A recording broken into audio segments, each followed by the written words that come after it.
Hola mga ka-runners and mga ka-bikers. Yan. So, dito tayo sa playground natin. So ang nakikita nyo ay ang palace in the sky, no, from our side. Okay?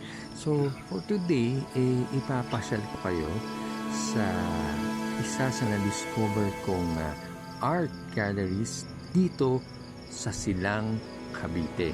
So, ito yung Arts Associations of the Philippines. Ayan. So, nakikita yung gagaling ng mga artwork na nandito sa loob ng AAP. So, later, pasyal ko pa kayo and then I'll tell you about the story of AAP. Hello guys! Welcome to Sagwan, sa gisag ng bawat lalawigan. Join me in exploring some old churches and ruins, some parolas, take memorable photos of our tourist spots and heritage sites, and some of my favorite spots with my twins. So guys, don't forget to subscribe and hit the notification button for more videos.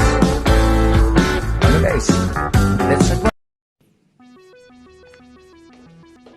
Yung tara, akyat na tayo.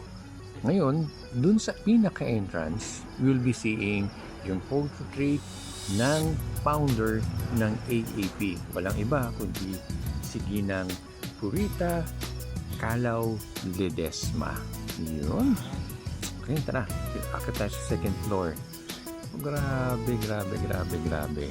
So, nakikita niyo yung mga artwork ng iba't ibang mga painters, no? At saka mga artists dito sa Pilipinas. Galing. Grabe. Kumbaga, saludo ako din sa mga magagaling at mahuhusay ang kanilang mga kamay at mga imaginations. By the way, besides paintings, meron ding mga sculptures na they're made from brass. So, I think iisa lang yung naggawa nito. So, you could see yung kanyang name dun sa artwork na ginawa niya along dito sa loob ng AAP, no? Ang tahanan ng mga artist dito sa Pilipinas. Ayan. Actually, may mga European artwork. At syempre, hindi mawawala si Wang Ud, no? Isa yun sa mga actually kinuhanan ko talaga ng pictures, no? Dito sa AAP. So, pagkatapos sa second floor, so they also have the rooftop where you can find a balcony, no, na kung saan I think siguro dito sila nagdadaos, no, ng mga event, or let's say for example a lunch, dinner. So even they have coffee bar, no, so parang ganun.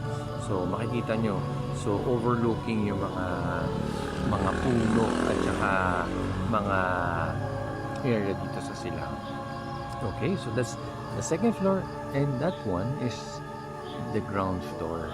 So ganun siya kalinis, ganun siya kaganda ang AAP.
Hola,